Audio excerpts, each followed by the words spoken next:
자, 새해가 되었고 오늘 첫 주일 예배인데요. 올해 우리에게 주신 하나님의 비전이 있습니다. 그것이 우리의 기원이 되어야 되겠죠. 말씀이 삶이 되는 교회입니다. 우리 다 같이 함께 따라하죠. 말씀이 삶이 되는 교회. 말씀이 삶이 되는 성도. 여러분 한 분 한 분이 말씀이 삶이 되면 우리가 모인 광성교회가 말씀이 삶이 되는 교회가 되는 줄로 믿습니다. 그럼 밥을 먹으면 그 밥 알 한 알 한 알 안에 있는 영양분이 나의 피가 되고 살이 되잖아요. 그렇지 않습니까? 그래서 밥을 먹으면 밥이 내 육신이 됩니다. 하나님의 말씀을 우리가 영혼의 양식이라 그래요. 우리 영의 양식. 자, 그럼 영의 양식인 하나님의 말씀을 먹으면 하나님의 말씀이 뭐가 될까요? 내 육신이 되는 거예요. 할렐루야. 자, 밥을 먹으면 그 밥의 영양분이 내 피가 되고 살이 되듯이 하나님의 말씀을 먹으면 하나님의 말씀이 나의 생각이 되고 삶이 되고 하나님의 말씀이 우리 교회의 꿈, 비전이 되고 우리 교회의 사역이 되고 그리고 열매가 되고 할렐루야. 그래서 2019년 새해에는 말씀이 삶이 되는 성도요 교회가 되자 주님이 말씀하십니다. 자, 오늘 본문이 주님 주시는 말씀이에요. 요한복음 1장 14절 말씀. 자, 우리 목사님 목사님 읽어주셨지만 우리 다시 한번 내 목소리로 읽고 할 수 있으면 암송하고. 자, 요한복음 1장 14절 말씀.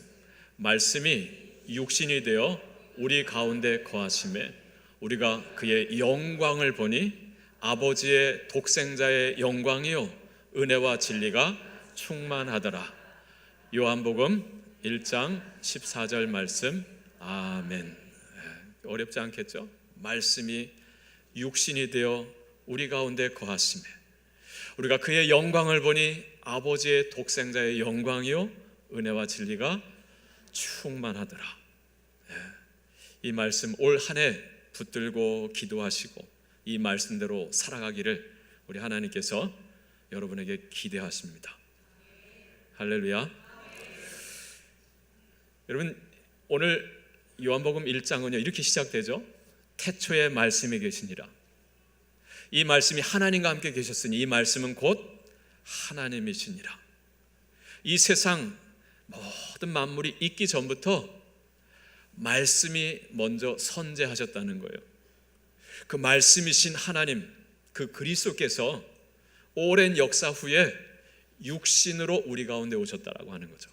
그래서 말씀이 육신이 되어 우리 가운데 거하시네. 이것은 말씀이신 하나님 예수 그리스도께서 인간의 몸을 입고 우리 가운데 찾아오셨다라고 하는 성육신에 관한 말씀이에요. 그래서 성육신, 여기 성자는 거룩할 성자가 아니고요 이룰 성자입니다. 원래 하나님은 육신이 없으시잖아요. 영이신 하나님이에요. 근데 육신을 입으셨다. 그래서 성육신, 영어로는 incarnation 그럽니다. 라틴어로 카로라고 하는 단어가 플래시, 살, 육신이라는 뜻이거든요. in 하면 들어간다는 거 아니에요. 영이신 하나님께서 육신의 옷을 입고 우리 가운데 찾아오셨다. 근데 이 성육신의 말씀을 우리 개인의 삶에 적용하고 우리 교회에 적용하자라고 하는 거예요. 말씀이신 주님이 내 안에 들어오신다. 말씀이신 하나님 우리 광성교회에 들어오신다라고 하는 거죠. 그래서 그 하나님의 말씀이 나의 생각이 되고 나의 삶이 되고 말씀이 삶이 되는 성도, 말씀이 삶이 되는 교회. 여러분 그 말씀이신 주님이 오셔서 요한복음 10장에 보면 이런 말씀을 해주셨어요. 나는 선한 목자라, 나는 양의 문이라 하면서 양과 목자의 비유로 말씀해 주시면서 그 9절에 보면 내가 문이니 그러시죠. 자, 목자는 양들을 울타리에 이렇게 보호하잖아요. 그 울타리 드나드는 문이 있다는 거죠. 내가 문이니 누구든지 나로 말미암아 들어가면 구원을 받고 또는 들어가며 나오며 무엇을 얻으리라? 꼴을 얻으리라 그랬어요. 도둑이 오는 것은 도둑질하고 죽이고 멸망시키려는 것뿐이요 내가 온 것은 양으로 생명을 얻게 하고 더 풍성히 얻게 하려는 것이라. 할렐루야. 누구든지 나로 말미암아 들어가면 구원을 받고. 여러분, 이 구원이 무엇입니까? 우리가 하나님 떠나서 말씀 버리고 이 세상 죄악 가운데 살아감으로 말미암아 하나님께서 우리에게 주셨던 그 하나님의 형상도 깨지고 그 영원한 생명도 잃어버리게 됐잖아요. 자, 근데 예수로 말미암아 내가 죄 사함을 받고 잃어버린 하나님의 그 생명, 영생을 다시 회복하는 것, 이게 구원이잖아요. 생명을 다시 얻게 되는 거죠. 근데 거기서 멈추는 것이 아니라 또는 들어가며 나오며 무엇을 얻으리라? 꼴을 얻으리라. 여러분, 저 성전 문을 통해서 들어오셨어요. 저 문을 들어오고 나오고, 자, 무엇을 얻어야 되겠어요? 주님이 주시는 꼴을 얻으셔야 되잖아요. 꼴이 뭐예요? 양이 먹는 양식이잖아요. 저는 어려서 소도 쳐봤고 토끼도 한 수십 마리 길러봤고요. 그리고 돼지도 먹여봤어요. 부모님이 꼴 배와라 그러시더라고요. 그럼 낯들고 가서 꼴을 배다가 소도 먹이고 토끼도 갖다 주고, 겨울철이 되면 그걸 소죽을 써가지고 먹기 좋게 또 퍼다 주기도 그랬어요. 그게 꼴이거든요. 양식이죠. 예수님께서 우리에게 꼴을 주신대요. 그 꼴이 뭘까요? 하나님의 말씀이죠. 말씀. 자, 그리고 주신 말씀이 도둑이 오는 것은 도둑질하고 죽이고 멸망시키는 것뿐이지만 그러나 인자가 온 것은, 예수님이 오신 것은 양으로 무엇을 얻게 하고요? 생명을 얻게 하고. 아까 구원을 받고랑 똑같은 말씀이에요. 우리 죄를 사해 주시고 잃어버린 생명을 우리에게 주시는 거죠. 근데 그 생명을 주는 것 그치는 것이 아니라 더 풍성히 얻게 하려는 것이다. 주님 주신 그 생명을 가지고 주님 주신 그 말씀을 먹으면서, 꼴을 먹으면서 풍성한 삶을 살게 하시는 것, 이것이 주님이 오신 목적이라는 거예요. 말씀이신 주님이 왜 우리 가운데 들어오시는가? 왜 우리 가정 안에, 왜 우리 교회 안에, 우리 나라 안에 말씀이 주님이 들어오셔야 되는가? 잃어버린 생명을 회복하고 잃어버린 그 부요한 풍성한 그 복된 삶을 회복하는 데 있다라고 하는 것이죠. 그래서 오늘 이 말씀 올 한 해 동안 붙들고 여러분 기도하시길 바랍니다. 이 말씀을 마음속에 새기시길 바라요. 오늘부터 돌아가면 이 말씀을 외우세요. 말씀이 육신이 되어 우리 가운데 거하심에 우리가 그의 영광을 보니 아버지의 독생자의 영광에 은혜와 진리가 충만하더라 하면서 세 가지 기도를 드리시길 바랍니다. 첫째, 말씀을 사모하는 자 되게 해주세요. 말씀을 사모하는 가정, 말씀을 사모하는 교회가 되게 해주세요. 함께 따라하죠. 말씀을 사모하는 교회, 말씀을 사모하는 성도. 여러분, 말씀이 육신이 되려면, 말씀이 삶이 되려면 그 말씀을 뭐 해야 돼요? 먹어야 되잖아요. 여러분, 밥을 먹어야 그 밥이 내 피가 되고 살이 되지 않겠어요? 말씀을 먹어야 말씀이 내 육신이 되지 않겠어요? 내 삶이 되지 않겠어요? 근데 말씀을 먹기 위해서는 말씀을 뭐 해야 돼요? 사모해야 되는 거예요. 지난 1일과 2일 금식 성회로 우리가 다락방 기도를 가졌죠. 제가 부임해서 연말마다 7일 동안 다락방 기도를 가졌어요. 앞선 5일은 말씀으로 예배하고 또 이틀은 역시 말씀으로 예배하지만 특별히 금식을 시켰어요. 할 수 있는 만큼 하십시오. 제가 이틀을 금식을 하고 났더니 아내가 죽을 써줬더라고요. 근데 이틀을 죽을 먹어야 된대요. 보호식을 해야 된다. 그래야 위가 안 상한다고. 목요일 금요일 점심때 나와서 일을 하니까 사람들 만나고 하게 되면 사 먹어야 되다 보니까 그래서 된장찌개를 이틀을 이렇게 먹었는데 아침에 죽을 싸주더라고요. 그리고 점심에 죽 먹으라고. 점심엔 못 먹고 그걸 저녁에 먹었어요. 금요일 저녁에 죽을 먹었는데 그날 저녁에 문상 갈 일이 생겼어요. 우리 윤익의 성경 암송 교실 인도하시는 규장 대표로 있었던 여운학 장로님 사모님 돌아가셨어요. 그래서 함께 공부했던 분들하고 삼성의료원에 문상을 갔는데 그 시간이 8시에 갔어요. 9시쯤에서 이제 문상 마치고 음식이 나오는데요. 된장국 냄새가 어쩜 그렇게 또 맛있는지요. 이미 죽으로 배를 채웠는데 처음엔 안 시켰어요. 근데 옆 사람 먹는 게 너무너무 맛있어가지고 절반을 달라 그래서 절반을 더 먹었어요. 내 육신이 음식을 원하더라고요. 내가 살아있다는 증거 아니에요? 여러분, 죽을 병이라는 거 들어보셨어요? 죽을 병. 여러분, 죽을 병이 뭡니까?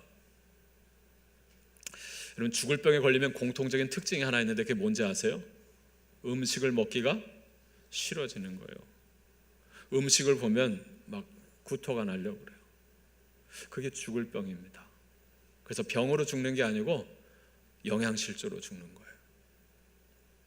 여러분, 말씀도 마찬가지죠. 내가 음식 먹기가 싫어진다. 내가 죽을 몸이 된 거예요. 근데 내가 하나님 말씀 먹기가 싫어진다. 말씀 듣기가 싫어요. 하나님 말씀 보기가 싫어요. 왜 이렇게 설교가 길어? 왜 이렇게 예배 시간이 막 이렇게 말씀이 듣기가 싫어진다. 그럼 내 영이 지금 어떤 상태가 되는 거예요? 죽어가는 거예요. 하나님 말씀이 듣고 싶고 예배하고 싶고 말씀을 보고 싶고 먹고 싶고 하면 내 영이 살아있다는 증거예요. 여기 성가대석에 앉아 계신 장로님이 한 분 계세요. 풍채가 저보다 한 2배는 크신 장로님 계신데 이미 은퇴 70이 훨씬 넘으셨거든요. 근데 장로님 얼마나 음식을 맛있게 드시는지요. 식사할 때 보면 아주 정말 맛있게 드세요. 밥을 싹 비우시고 또 한 그릇을 시켜서 또 드시고. 우리 장로님은 그냥 돌에다가 이렇게 고춧가루 넣고 소금만 뿌려도 그냥 그것까지 소화시킬 정도로 맛있게. 정말 건강하신 거죠. 이분이 저녁에 집에 가면 저녁 식사를 드실 때 저녁 식사하고 난 다음에 칫솔질을 안 하신대요. 그거 언제 하세요? 그랬더니 주무시기 전에 하고 주무신다는 거예요. 왜 이렇게 늦게 하세요? 그랬더니 식사하고 나면 또 출출해서 또 먹고 싶어서 간식을 또 먹는, 그럼 또 칫솔질을 해야 되니까 그 2번씩 하면 번거롭잖아요. 그래서 일부러 안 하시고 주무시기 전에 하신다는 거죠. 참 건강하신 거 아니에요? 몸이 음식을 원하는 거예요. 여러분, 건강한 사람, 여러분 영이 건강한 사람, 말씀을 사모하는 거죠. 우리 장로님 음식만 그렇게 잘 드시는 것이 아니라 말씀도 얼마나 잘 드시는지요. 매일 새벽이면 바로 저 맨 앞자리에서 새벽 기도를 드리세요. 새벽 예배를 드리세요. 신내동에서 사셨는데 신내동에서 여기까지 매일 새벽에 20분씩 달려오셔서 새벽 예배를 하고 갔어요. 이제 더 가까이 오고 싶어서 한 20여 년 살던 집을 정리하고 가까운 곳에 이사 오셔서 매일 같이 나오세요. 거기서 그치는 게 아니고요, 집에 돌아가시면 또 성경을 열어서 큐티를 하세요.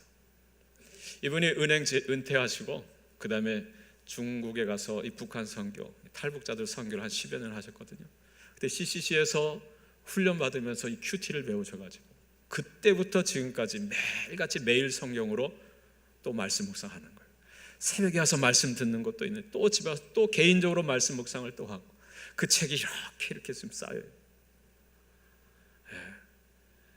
건강한 하나님의 사람이죠. 할렐루야. 말씀을 사모하는 교회, 말씀을 사모하는 성도. 여러분, 말씀을 사모한다는 것은요, 이런 의미가 있습니다. 하나님을 사랑한다는 거예요. 함께 따라합니다. 하나님을 사랑합니다. 여러분이 하나님을 사랑한다는 증거가 뭐냐? 말씀을 사모하는 거예요. 여러분의 예배드리는 태도, 말씀을 듣는 태도를 보면 이 사람이 하나님을 얼마나 사랑하는지를 가늠해 볼 수가 있어요. 여러분, 예전에 그 코미디 중에 회장님, 우리들의 회장님 기억나세요? 참 오래된 거죠. 김형호 씨 돌아가셨지만, 자, 이분이 회사 회장님이었어요. 이사들이 양쪽에 막 쫙 있는데 이사들을 막 호령하고 야단치잖아요. 자, 그런데 갑자기 비서가 회장님 전화 왔습니다 하고 전화를 바꿔줘요. 그럼 딱 전화를 받습니다. 여보세요. 근데 갑자기 자세가 달라져. 네, 2손으로 받고 있습니다. 네, 눈을 부릅뜨고 경청해 듣고 있습니다. 여보, 네, 예, 누구한테 전화 온 거예요? 사모님한테 전화 온 거예요. 회사를 그리 호령을 해도 사모님 앞에 허리가 굽어지고요. 받들어서 듣고 있습니다. 그래요. 야, 사모님이 뭐 한 거예요 지금? 무서운 거죠. 사모님을 사랑하는지까지는 모르겠는데 사모님 무서운 거예요. 전화를 받는데 보지도 않잖아요. 그런데도 불구하고 이렇게. 여러분, 하나님을 얼마만큼 경외하십니까? 하나님을 경외하면 하나님의 그 입에서 나오는 말씀 어떻게 들어야 되겠어요? 받들어 들어야 되지 않겠어요? 근데 경외하는 것이 단순히 무서워하는 게 아니잖아요. 하나님을 사랑하는 거잖아요. 하나님을 사랑하면서 경외하는 그 경외심이 내 안에 있으면 하나님의 말씀을 어떻게 듣게 되겠어요? 정말 귀담아 듣는 거 아니겠어요? 저 멀찍이에서 들을 게 아니고 그 말씀 놓치지 않으려고 가까이 달려와서 받는 거죠. 근데 나 어떻게 이 앞에 자리가 이렇게 휑하게 머리 빠진 것 같이 모르고 꼭 제 머리 같이 아픈 거 빠지고 저 뒤에만 수치 많고. 여러분, 새해는 좀 발치 앞에서 하나님 말씀을 들을 수 있길 바라요. 제가 하나님이라는 건 아니지만 하나님 말씀을 놓치지 않아 가까이서 경청해 듣는 거죠. 여러분, 성경에 보면 복음서에 바라페의 여인이란 별명을 가진 여인이 있어요. 제가 붙인 게 아니고 요세푸스라고 하는 그 유명한 주석가가 이 여인을 그렇게 별명을 붙였더라고요. 바라페 여인. 왜냐하면 이 여인이 등장하는 곳마다 보면 그 여인은 예수님의 발 앞에 있어요. 예수님을 집에 모셔서 말씀을 듣는데 마르다는 부엌에서 요리하느라고 부상을 바쁜데 마리아는 뭐 하고 있어요? 예수님의 발 앞에 앉아서 말씀을 들었다 그랬어요. 훗날 이 여인은 예수님의 마음을 헤아려서 다른 제자들 다 예수님 몰라주고 칼을 품고서 뭐한가 하려고 할 때 이 여인은 향유컵을 깨뜨려 주님의 발 앞에 부어드리잖아요. 말씀을 가까이서 경청하는 이 여인만이 예수님의 마음을 헤아릴 수 있었고요.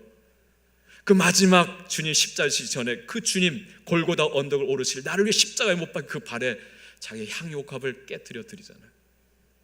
이 여인이 발 앞에 여인이에요.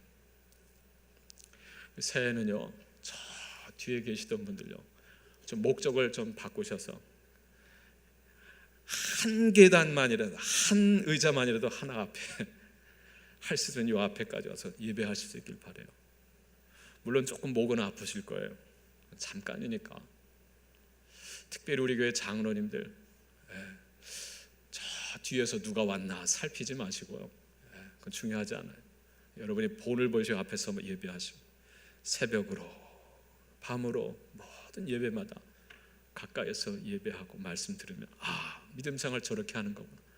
우리가 다 옛날 다 그렇게 장로님들 하는 거 보면서 성장한 거 아니겠어요? 이것이 말씀을 사모한다는 게요, 하나님을 사랑하는 것을 보여주는 것이다라고 합니다. 두 번째는요, 말씀을 사모하는 그 시간, 말씀을 듣는 그 시간에 하나님과 교제하는 시간이에요. 함께 따라 하나님과 교제하는 것이다. 말씀을 듣는 그 시간이 하나님과의 교제죠. 여러분, 아가서에 보면 이렇게 고백을 하죠. 나의 사랑하는 자가 내게 말하여 이르기를 나의 사랑 내 어여쁜 자 일어나서 함께 가자. 겨울도 지나고 비도 그쳤고 지면은 꽃이 피고 새들이 노래한다. 무화과 나무에는 푸른 열매가 익었고 포도나무에는 꽃이 피고 향기를 뿜는구나, 토하는구나. 나의 사랑 나의 어여쁜 자 일어나서 함께 가자. 여러분, 뭐가 목적인가요? 이 봄이 온 아름다움을 함께 만끽하자는 게 목적일까요? 아닙니다. 너의 얼굴을 보고 싶고 너의 목소리를 듣고 싶다는 거죠. 그래서 그 끝에 이렇게 표현하죠. 바위 틈 낭떠러지 은밀한 곳에 있는 나의 비둘기야, 내가 너의 얼굴을 보게 하라. 내 소리를 듣게 하라. 내 소리는 부드럽고 내 얼굴은 아름답구나. 그래요. 이 비둘기가 누굴 말합니까? 내 사랑하는 연인이잖아요. 난 저 산에 있는 비둘기 보고자 오는 것 아니고 난 당신의 얼굴을 보고 싶고 당신의 음성을 듣고 싶다는 거예요. 나의 사랑하는 자의 목소리 듣기 원하네. 나의 사랑 나의 어여쁜 자야, 바위 틈 은밀한 곳에서 듣기 원하네. 부드러운 누구의 음성요? 주님의 음성. 할렐루야. 말씀 듣는 그 시간이요, 주님과 교제하는 시간이에요. 여러분 연애할 때 얼마나 그 시간이 아쉬워요. 그래서 보내고 싶지 않고 더 있고 싶고 말하고 싶고 듣고 싶고. 자, 그리고 말씀을 사모하는 것은요, 하나님을 알아가는 거예요. 함께 따라, 하나님을 알아가는 것이다. 하나님을 사랑하는 거요, 하나님과 교제하는 거요, 그러면서 하나님을 알아가게 되는 거예요. 여러분, 다윗이요 시편 19편에 이런 고백을 합니다. 주의 말씀은 금 곧 많은 순금보다 더 사모할 것이며 꿀과 송이 꿀보다 더 달도다.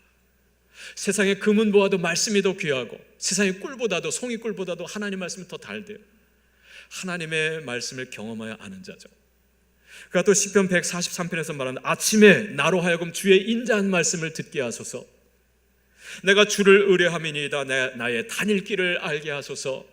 내가 내 영혼을 주께 드림이니이다. 아침마다 주의 인자한 말씀을 듣게 해달래요. 이렇게 하나님의 말씀을 사모하는 다윗입니다. 근데 그 다윗이 시편 34편 8절에서 이렇게 권면하죠. 너희는 너희의 하나님의 선하심을 맛보아 알지어다. 할렐루야. 너희의 하나님의 선하심을 맛보아 알지어다. 여호와의 선하심을 맛보아 알지어다. 다윗은 하나님을 아는 자일까요? 모르는 자일까요? 아는 자죠. 머리로 아는 자일까요? 가슴으로 아는 자일까요? 가슴으로 아는 자.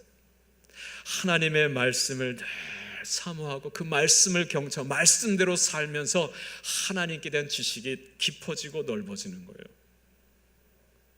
그 하나님을 경험하고 나서 자녀들에게, 오늘 우리에게 권고하는 거예요. 여호와의 선하심을 맛보아 아시기를 바랍니다. 그러는 거죠. 여러분, 새해에 하나님의 말씀을 사모하시길 바라요. 그래서 하나님의 마음을 아시고 하나님을 알아가시고, 그래서 하나님을 아는 만큼 자유해지고 하나님 아는 만큼 담대해지시고 소망이 피어나는 2019년 새해가 되기를 우리 주님께서 원하십니다. 자, 두 번째로요. 자, 말씀이 삶이 되는 교회. 자, 그 교회는 예수가 주인 되는 교회입니다. 함께 따라합니다. 예수가 주인 되는 교회. 다시요. 예수가 주인 되는 교회. 자, 그러면 다시 오늘 말씀을 처음부터 다시 같이 암송 읽겠습니다. 시작. 말씀이 육신이 되어 우리 가운데 거하심에. 거기까지요. 자, 말씀이 육신이 되어 우리 가운데 거하심에. 자, 말씀이 육신이 되어 우리 가운데 오시는데 어디에 오신다고요? 가운데 오신다. 가운데. 예수님이 말씀으로 내 안에 들어오시는데 가운데 거하시며. 여러분, 주님이 가운데 거하신다는 건 달리 표현하면 예수님이 나의 주인이 되신다는 거죠. 예수님이 나에게 들어오시는데 저 주변 구석에 계신다? 이건 그냥 지나가는 손님이죠. 내 마음의 중심을 주님께 드리는 거예요. 이게 예수가 주인 되신다는 거죠. 그래서 예수님이 주인 되신다라고 하는 것은 달리 말하면요, 나의 중심을 주님께 드리는 것을 말합니다. 무엇을 드려요? 중심을. 여러분, 여호수아 그다음에 사사 시대, 그때에 이스라엘은요 중심을 주님께 드리질 못했어요. 하나님께서 모세에게 이스라엘을 애굽에서 이끌어내시면서 오래전 아브라함에게 주던 그 약속의 땅 가나안 땅으로 들이실 때 하나님께서 모세를 통해서 백성들에게 말씀하신 게 있어요. 자, 그 땅을 지금 지배하고 살고 있는 그 가나안 7 족속들, 그들은 하나님을 떠나서 죄악 가운데 음란한 가운데 빠져 산다 그러죠. 너희들은 그 백성들, 그 민족들 다 진멸하고 또는 쫓아내고 그 땅을 하나님의 거룩한 땅으로 일구라 그러셨어요. 자, 그런데 모세는 죽고 이제 여호수아가 바톤을 이어받아 가지고 백성들과 함께 요단강 건너 그 가나안 땅을 정복할 때, 여러분, 그 가나안 땅을 전부 정복합니까? 못합니까? 못합니다. 여호수아에서 마지막 보면요, 남겨둔다는 거예요. 남겨둔다는 거. 자, 여러분, 구역 예배 이제 새해부터 이제 다시 나가는데 여호수아가 지난해 끝냈고 이제 사사기가 이제 1장부터 들어갑니다. 사사기 1장의 핵심 구절이 뭐냐면, 반복되는 구절이 뭐냐면 다 쫓아내지 못하였다. 다 쫓아내지 아니하였다는 거예요. 이게 사사기의 배경이 되는 1장의 말씀이에요. 여러분, 사사시대 하면 어둠의 암흑기잖아요. 하나님을 반복적으로 떠나서 죄를 더하고 가나안 7족속을 쫓아 살았던, 그래서 온갖 고난과 이 어둠이 가득했던 시대, 이게 사사시대입니다. 그 원인이 어디에 있었느냐? 1장에서 말해요. 다 쫓아내지 못하였다, 다 쫓아내지 아니하였다. 여러분, 다 쫓아내지 못하였다는 것은요, 하나님을 전적으로 의지하지 않았다는 거예요. 그리고 다 쫓아내지 아니하였다라고 하는 것은요, 쫓아낼 수 있었는데도 불구하고 남겨뒀어요. 왜냐하면 없애느니 노예로, 종으로 부려먹는 게 낫겠다 싶어서 남겨둔 거죠. 부족한 순종, 불완전한 순종, 이건 불순종과 진배가 없는 거예요. 그래서 결국 그들이 올무가 돼서 그들이 하나님을 떠나고 말씀을 버리고 그 가나안 족속들이 섬겼던 우상들 바알과 아세라를 섬기면서 하나님을 등지고 결국 똑같이 죄와 음란 가운데 빠져 살아서 그 땅이 그들마저도 토해내게 되잖아요. 이유가 무엇입니까? 중심을 들이질 못했어요. 여러분, 가나안 땅의 중심 예루살렘, 그 예루살렘을 정복하지 못합니다. 거기에 여부스 족속이 살았다, 강성한 여부스 족속이 거하여서 쫓아내지 못하였다 그랬어요. 여호수아 때부터 사사시대 400여 년 동안을 그냥 그렇게 방치한 거예요. 언제 그 중심을 주님께 드리죠? 다윗 때에. 다윗이 십수년을 쫓겨다니다가 왕이 되었을 때 제일 먼저 한 일이 뭐냐면요, 예루살렘을 정복합니다. 여부스 족속을 물리치고 거기에 성막을 세우고 이름하여 다윗성이라 하고, 그리고 여호와의 법궤를 옮겨와서 하나님을 예배하죠. 다윗 때야 비로소 이스라엘의 중심을 하나님께 드릴 수 있었어요. 솔로몬 거기에 성전을 세웠던 것이고요. 여러분, 다윗이 어떻게 이스라엘의 중심을 하나님께 드릴 수 있었습니까? 그는 자기의 중심을 하나님께 드린 자였기 때문입니다.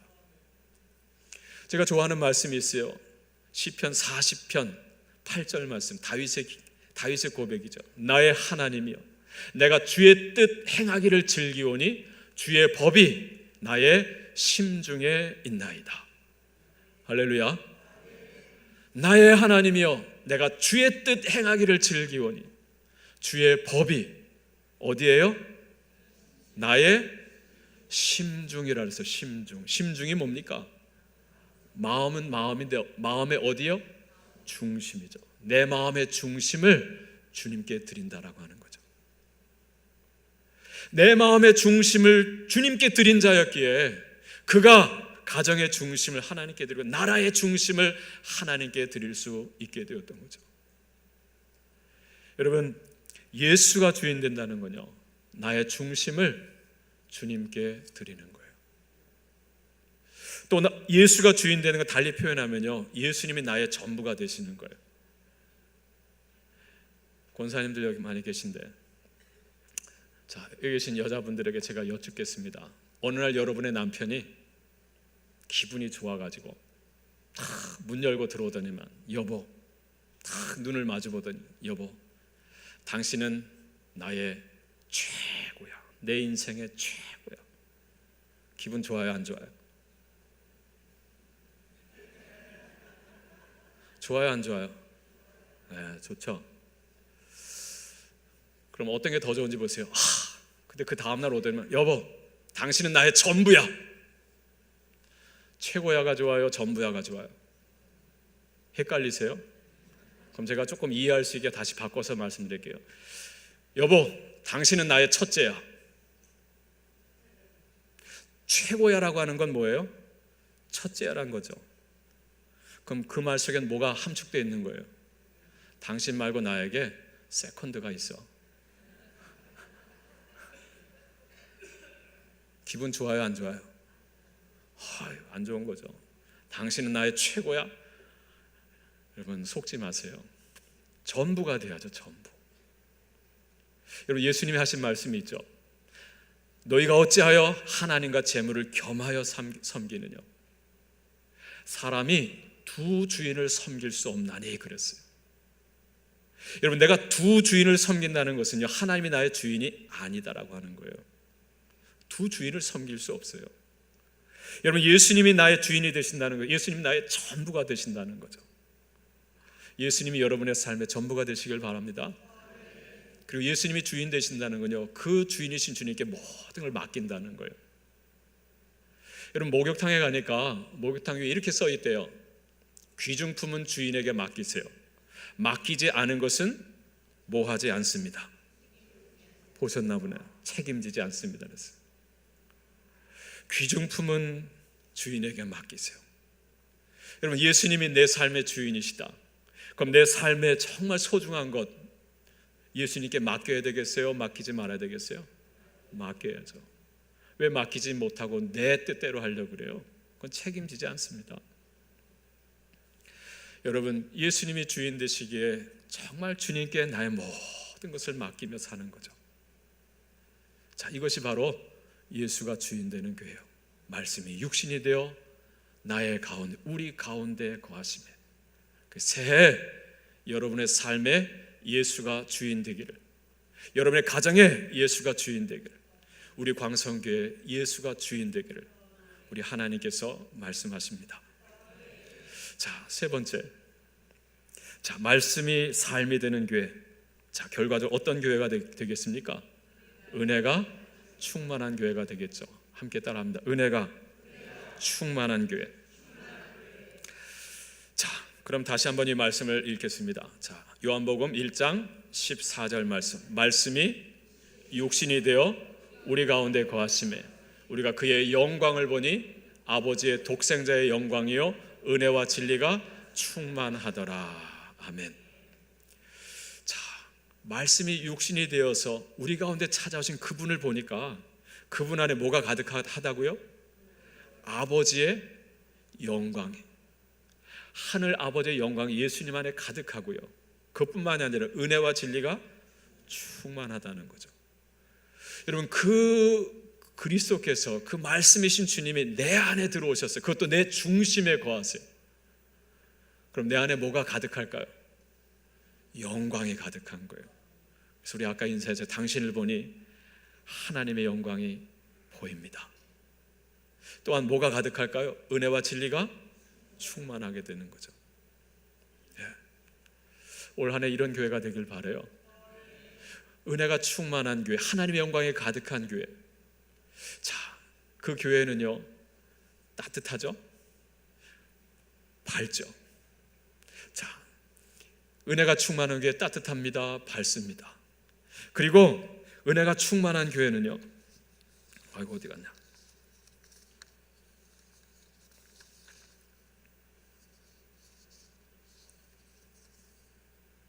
여기 있구나.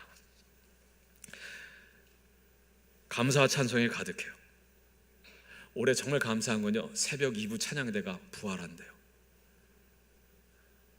할렐루야. 새벽부터 하나님을 향한 성가대 찬양이 올라.